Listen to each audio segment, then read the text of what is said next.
Hey, it's Art here. Today, I'm going to show you how to connect or bolt on your digital welcome kit to your existing website. It's a really easy job, so let's get started.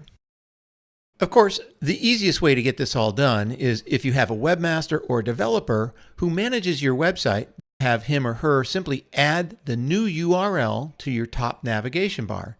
Listen, this is a 2-minute job, really simple.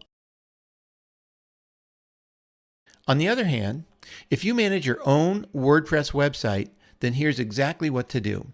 First, go into your admin dashboard, and then from there, bring your cursor down the left navigation and hover over the word Appearance. Then click on Menus. Just to the right, you'll see Custom Links. Open the drop-down and enter the URL of your new digital welcome kit and give it a label. Once that's done, click on Add to Menu and you'll see the new menu item go to the bottom of the other menu items.